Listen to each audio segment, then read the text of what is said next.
Hey guys, welcome back to the podcast. Very cold beginning. We just kind of tried to rescue a dog that was outside. It was a right... It was an adventure.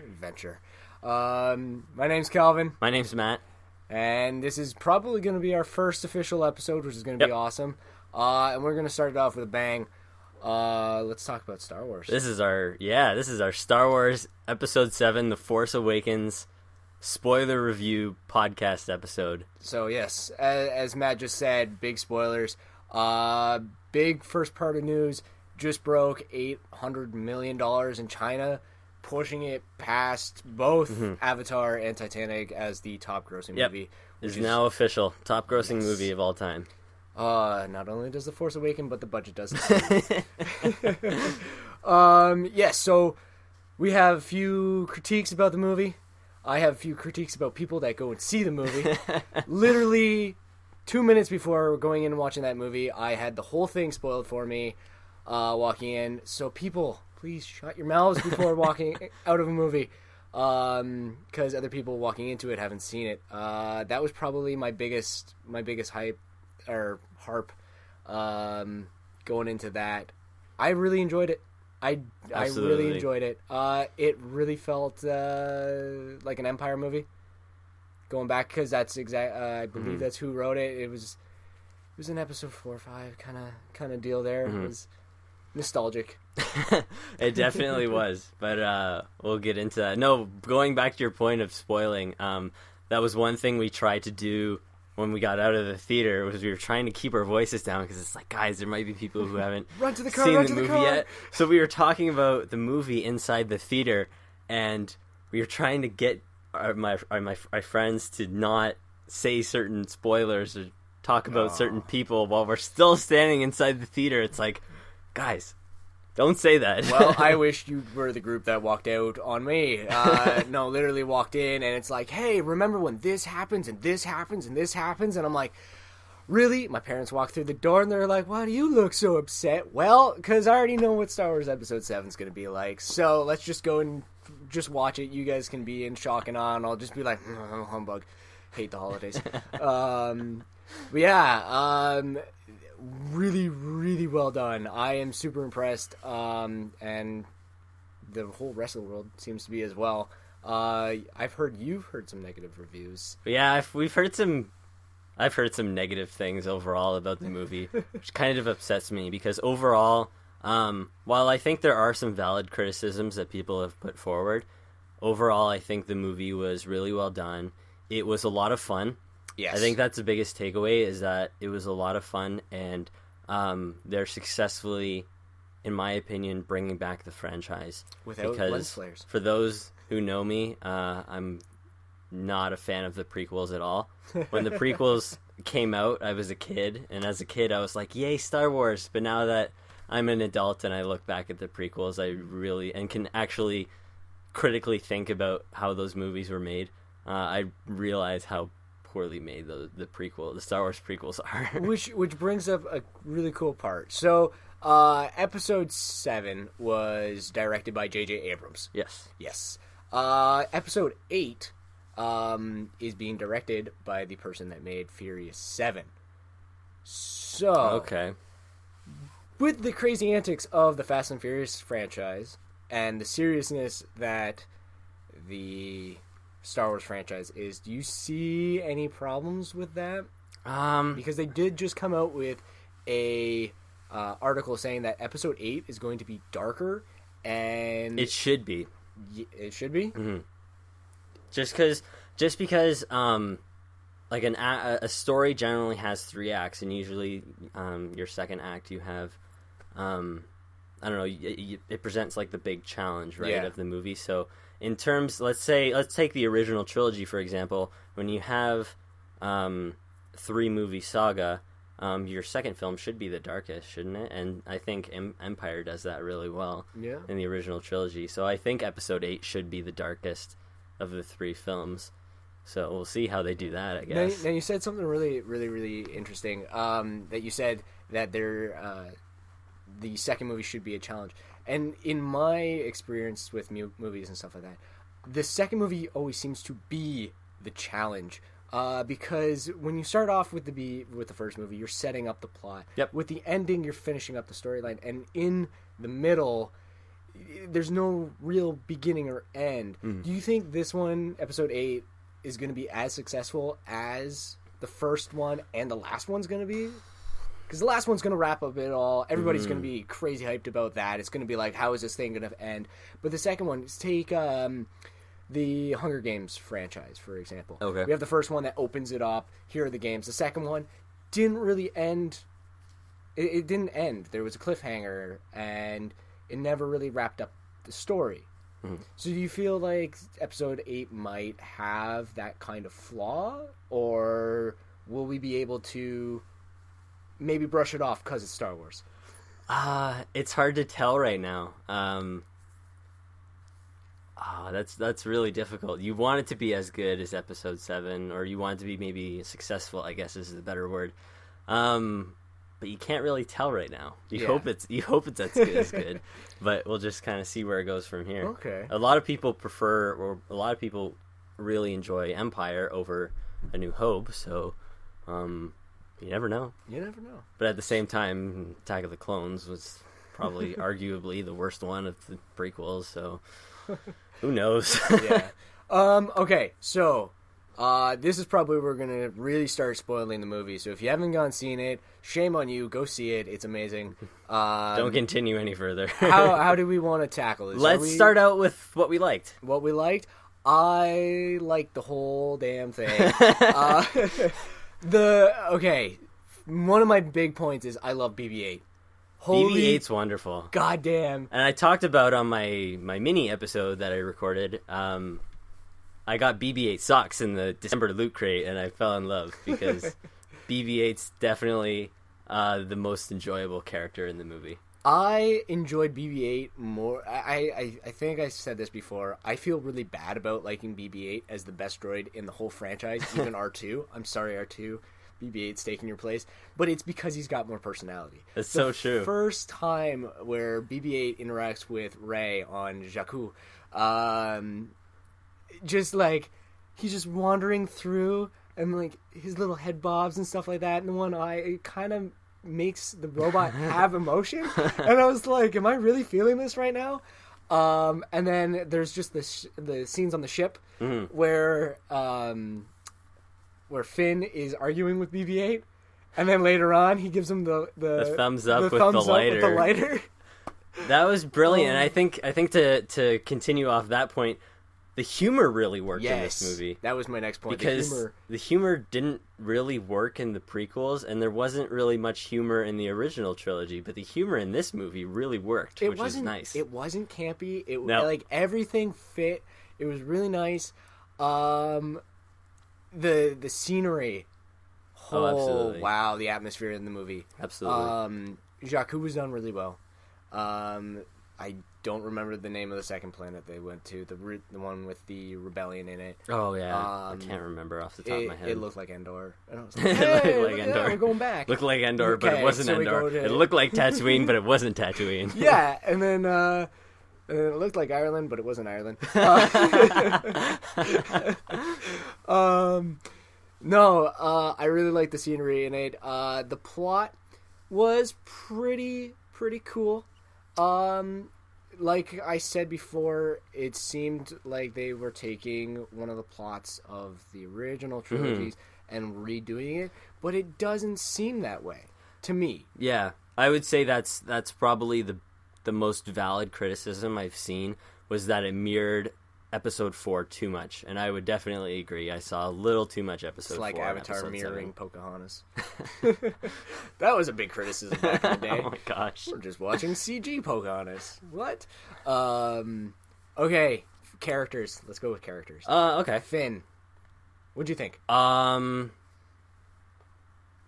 of interesting. I think they're all great characters. There wasn't as much to Finn as some of the other characters. It seems. I want to learn. I want to learn more. It was definitely centered on Rey. Absolutely. We can obviously. You kind of question at the beginning of the movie who's the protagonist, Rey or Finn. It's one of these two, and you obviously by the end of the movie you know, okay, like Rey is Yeah. Rey is our protagonist. I want to learn more about Finn in the sense of how does this new like programming and training and brainwashing work when it comes to the First Order stormtroopers. Like what is the kids. process behind all that? Yeah, they're all orphans, which I had a theory on my own, thinking that Finn may have been taken from Lando. Oh yeah, Calrissian. Heard that. Because then we have Ben, who I won't say just yet who he is, just for any stragglers that haven't clicked the X button yet. Yeah. Ben is Han and Leia's son. kid, and then there's Rey, who I suspect is Luke's kid. Oh, okay. So you have a different theory about Rey. Okay. But I don't know if I want to get into that or save that. But no, let's move over to Poe then, I guess. Okay, let's go to Poe. The biggest complaint about Poe is that there's not enough of him, and I absolutely agree. He's really cool. Yes, I definitely agree, but apparently he might be making a cameo in the Rogue Squadron movie. Rogue One? That's Rogue interesting. One. It's either a cameo or a person very like him. I could see that because I heard Rogue One is about the original group of rebels that steal the original Death Star plans. Yes. And give them to Princess Leia, which Princess Leia gives to R2-D2. And it makes sense if Poe does end up showing up in the movie because Episode VII does take place 20 years after Episode VI. It's possible, but I kind of wonder how they could pull that off. Yeah, maybe it's like him as a kid. But man, Poe's just crazy as a pilot. Back talking Kylo. When all that was funny, and then also when the Resistance fighters come and save or come and attack the First Order troops.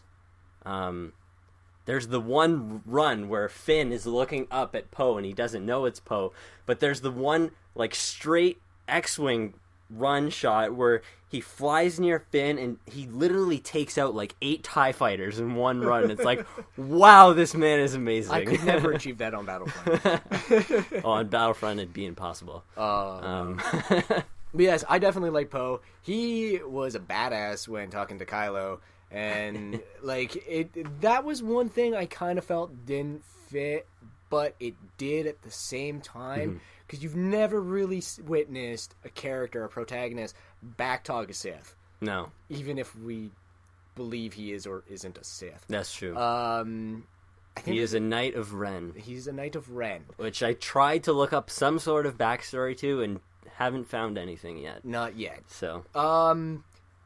So I think that's a good jumping point to Kylo. What was your impression of Kylo?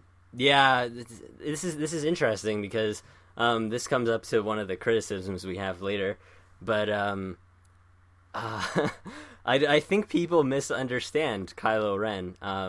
So can we spoil who Kylo Ren is? Kylo Ren, spoiler, if you haven't yet gotten to that point, is Han and Kylo Ren is Ben Solo.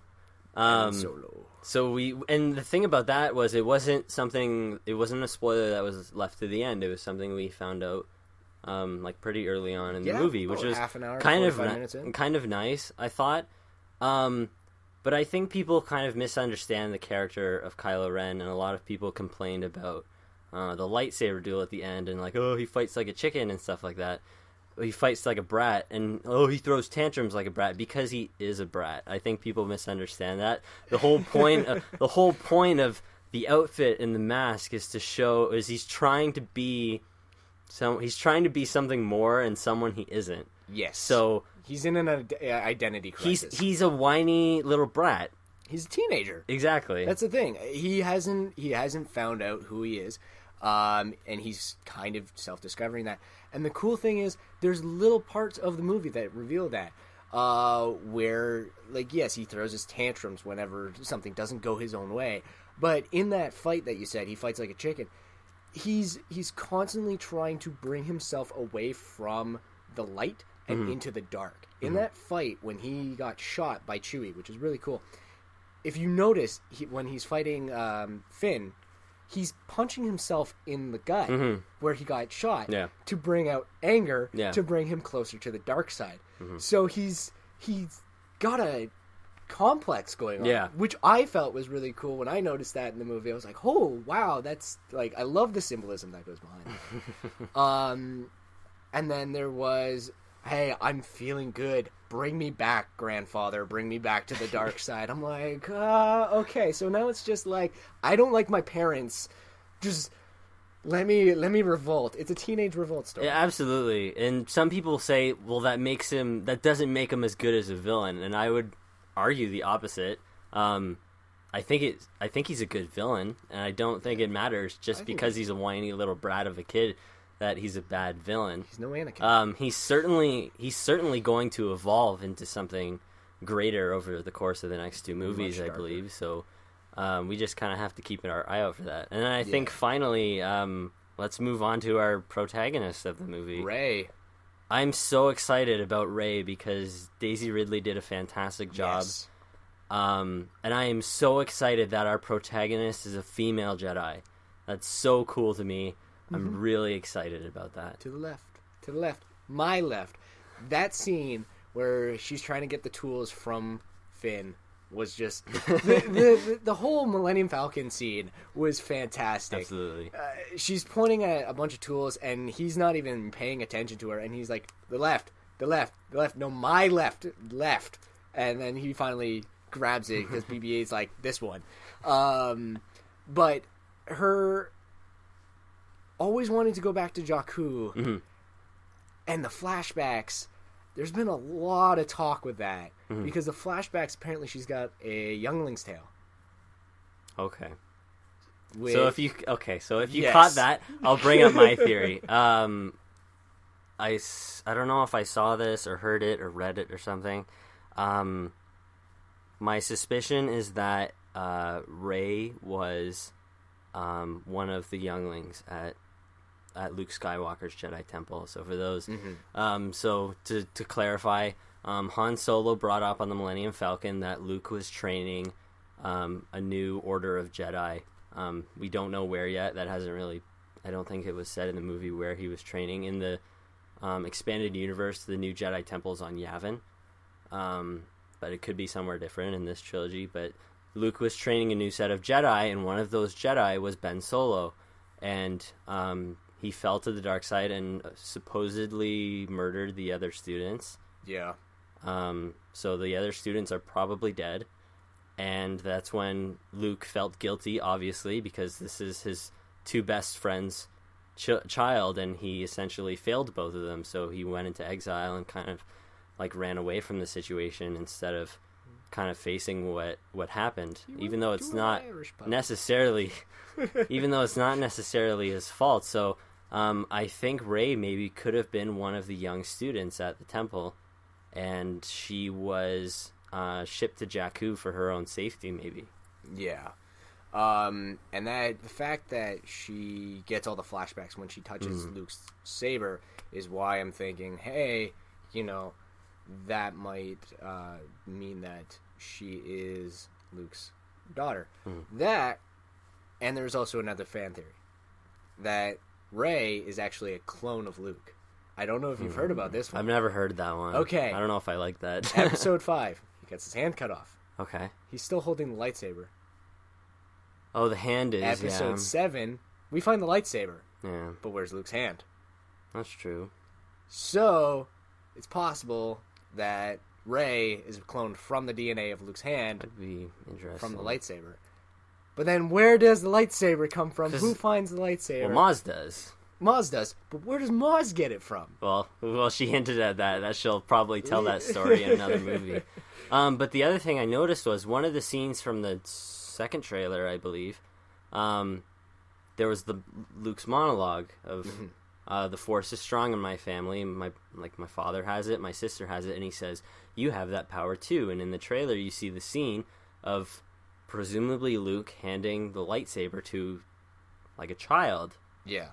So, and that scene was not at all in the movie. So I'm kind of wondering now what the deal is with that scene. Is Luke giving that lightsaber originally to Rey, and then Rey can't hang on to that because she's escorted for her own safety's sake.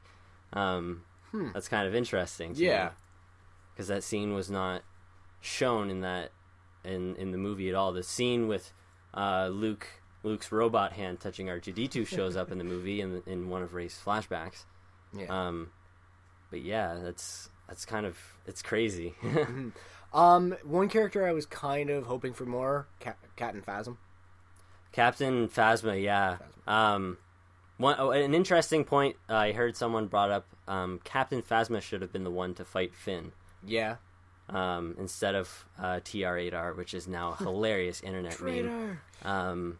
Which if you're looking as to why he says traitor, there is a comic that comes out before the movie, and you'll see him in that comic, and that's where the backlore comes from. Which I've noticed a lot of the backlore for like the betweens have been fantastic.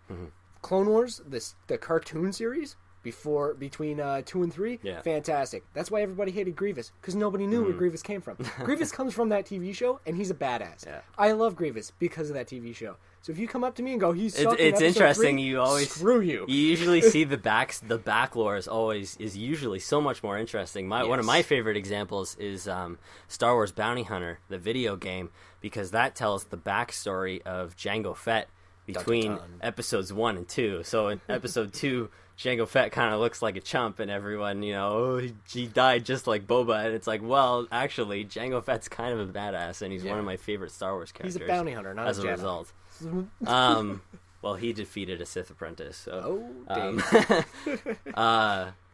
so I would say one of my absolute favorite things about this movie was the ending.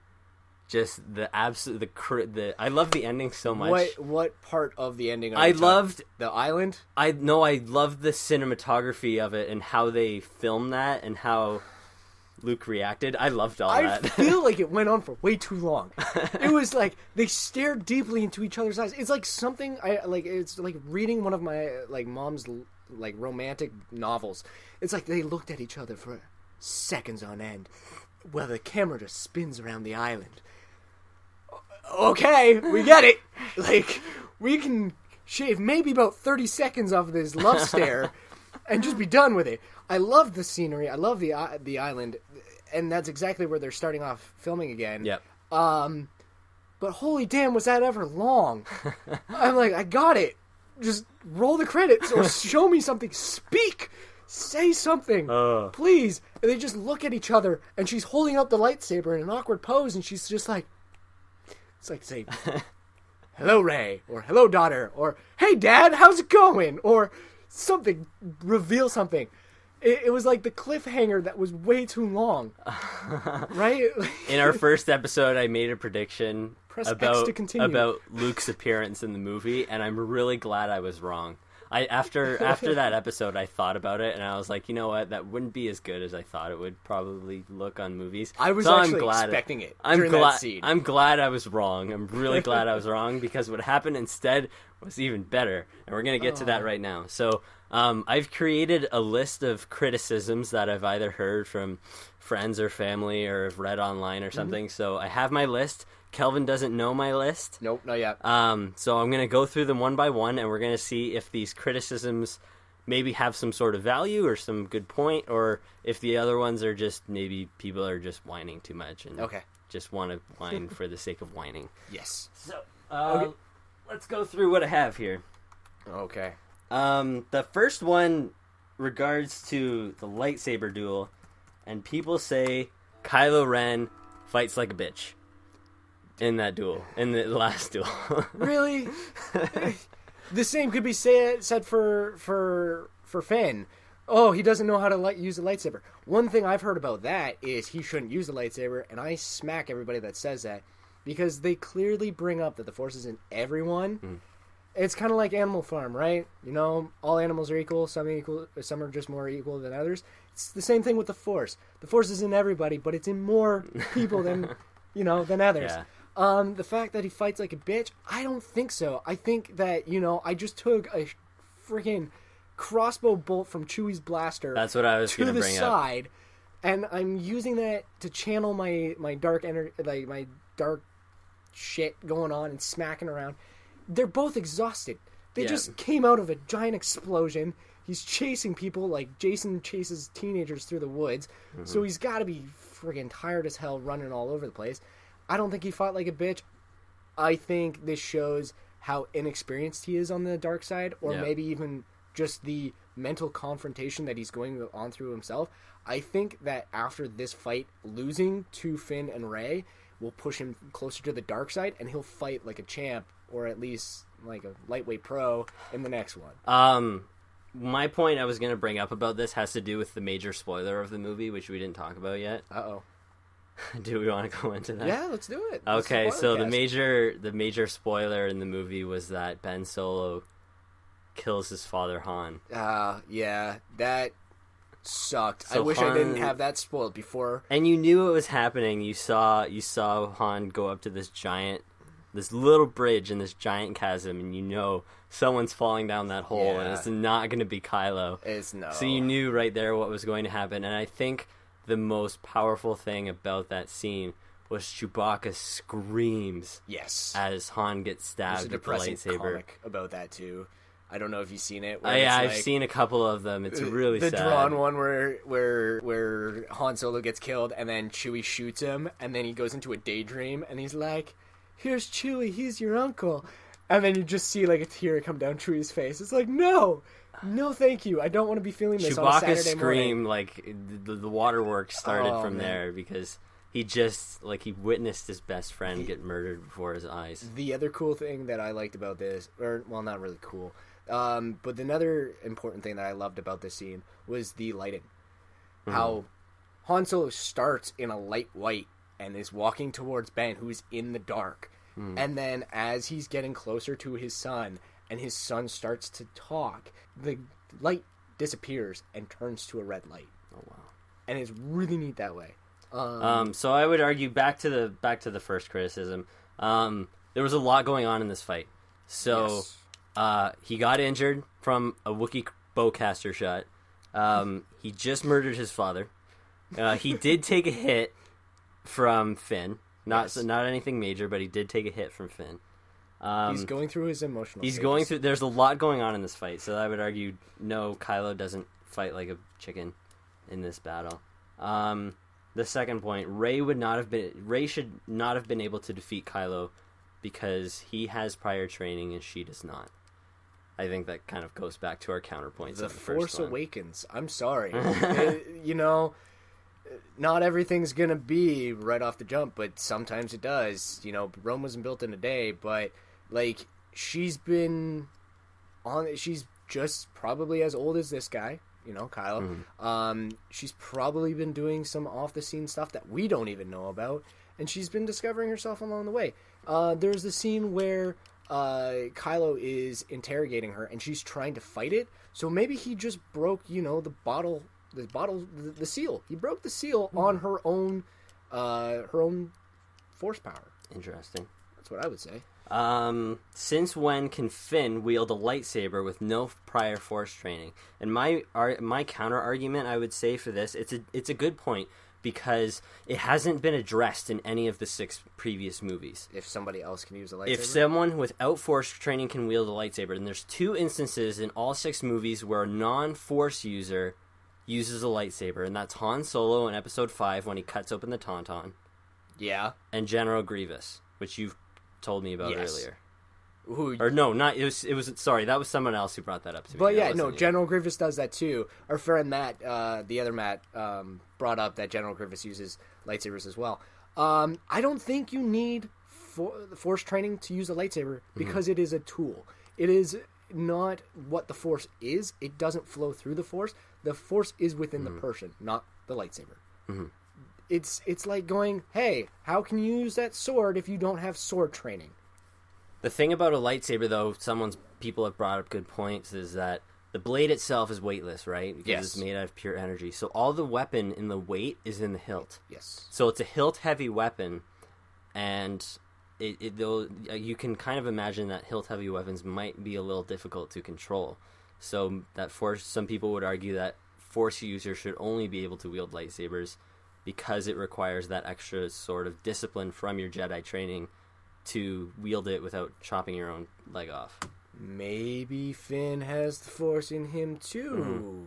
Like they already That's the brought other up, thing that is it's in everybody. That's the other thing is Finn a Force user or not? And then the other thing I would argue is that he didn't really wield the lightsaber with a lot of skill. His first kill is like this really like ugly looking stabbing motion. It's just it's not like graceful whatsoever. And then he gets whooped by a stormtrooper. He lasts like a minute against Kylo Ren, but he does eventually get whooped by him too. So that's what I would say about this. The other big one is, where's the Republic in all of this? What's the point of the Resistance now that the Republic is in power?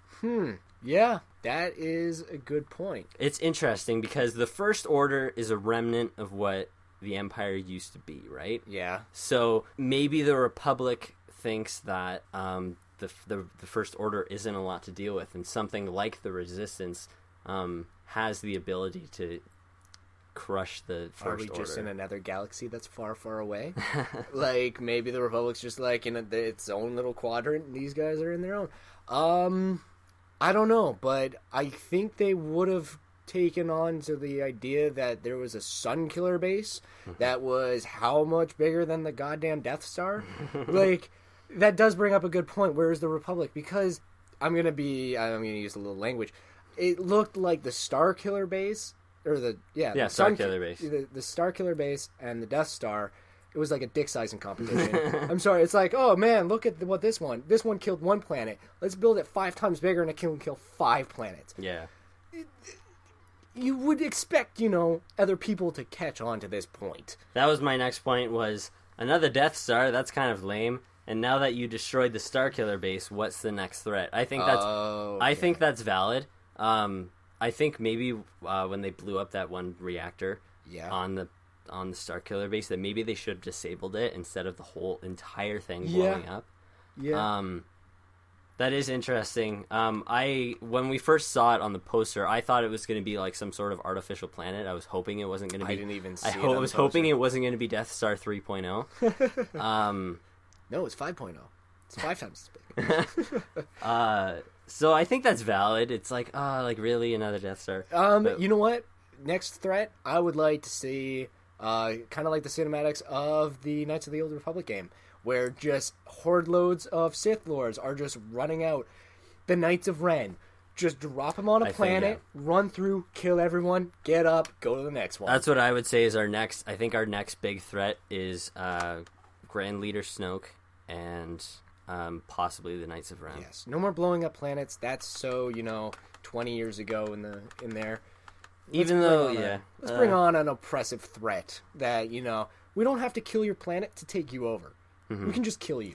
The thing about it though is I don't want like the Sith to be the big bad guy of the trilogy, because like a Sith can be an element to the greater evil of the trilogy. But it doesn't have to be the entire evil. So that's my big thing. Yeah. R2-D2 had the map all along to the Luke's location. Yeah. He had the map. He had the instructions to the Death Star. He's got the map to this one. Doesn't want to wake up. Is he going through an emotional trauma too? Is he just like Kylo Ren? Come on. Oh, I don't want to wake up until this certain point happens. And they mentioned throughout the movie that Princess Leia has been looking for Luke for a long time, so she has probably been gathering clues throughout, like, however long he's disappeared. So I think what R2 had was kind of what Leia had in progress, and then BB-8 just kind of had the final piece. Yeah. So that's my thing about that. Okay, so 2 more. Okay. How does Rey have that much control of the Force without any prior training? How can she use the Force mind trick on the Stormtrooper? How can she pull the lightsaber in the final lightsaber battle towards her when someone with more Force training, more Force experience wasn't able to grab it? Probably a case of amnesia. I'm just gonna go out on a limb. Okay, she could have had a Jedi mind trick. Her brain was erased, right? She doesn't know where she comes from. We have the flashback when she touches the lightsaber, so she's like, oh, crap. So that's like your first crack in the Force case. Next one. Kylo Ren interrogates her using the Force, and then she fights back, and she's just like, hey, bitch, look what kind of power I've got now. And then, so that's like, think of it like a dam, right? You crack the dam, water starts sprinkling out. That's when she finds a lightsaber. Kylo Ren, rain tricks her, boom. That's when the whole crack gets bigger, water starts gushing out. And it's only a matter of time before the whole dam breaks out and she remembers everything. She's like, I know how to bring a lightsaber to my hand. Go for it. Like... It's interesting. I think this movie just brings up more questions than answers, and we're not going to get those answers until the later episodes. In 8 and 9, or any of the, the chronicles that are coming out between, that'd be nice. I want answers. I don't want I know most people can say, like, well, they should give us the answers now. It's like, I get that, but at the same time, like... What's gonna make you want to go to the next one? Exactly. Come on. Exactly. Okay, so my final one is... the lightsaber duel between Rey and Kylo Ren at the end was lame. Can we just chalk that up to the whole fight was lame? Like, is that just everybody's impression? The fight was lame. We're dealing with people that have never touched a lightsaber before, except for Kylo Ren. Kylo Ren is injured. I'm going to give him that pass. Finn, he's a stormtrooper who, from the very beginning of the movie, didn't want to see any violence, to the very end of it, who kind of... It's a coming-of-age story for him in dealing with violence. Rey, been a scavenger. She probably knows how to kick ass. I mean, she knows how to use a staff. That'd be really cool. I want to see a lightsaber staff. My brother brought up that point. I want to see her, like, go, hey, Darth Maul, I've got green. Let's go, Christmas. But, we're dealing with inexperienced Jedi, or Sith, whichever one you want to look at it. We're dealing with a very tired person. I think we've come to an age where in Hollywood we're expecting every single thing to be gigantic. There's no storytelling before the action. Mm-hmm. You take a look at Fast and Furious. It's just a bunch of people beating the crap out of each other.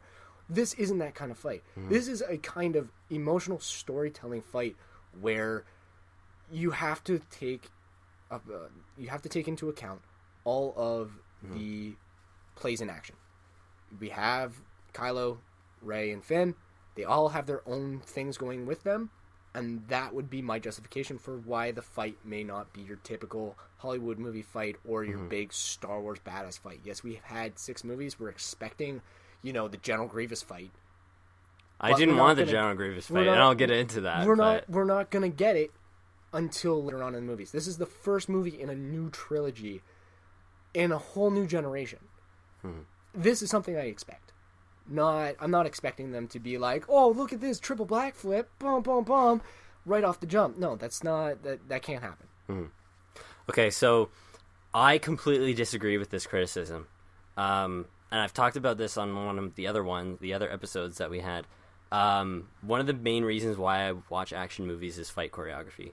So I'm very critical when it comes to the way fights are choreographed, the way fights are shot, the way fights are done, and when people tell me that this fight or the original trilogy fights were lame, I send them this video, and this video is from a YouTube channel called Red Letter Media, and he brings up a really important point that lightsaber duels are not about the fight themselves. They're about the greater picture behind the fights. So the reason why the prequel lightsaber fights are so lame is because A, they're boring, and B, there's nothing to the fights. These people are fighting pretty much over nothing. The only exception maybe being Anakin and Obi-Wan in Episode 3.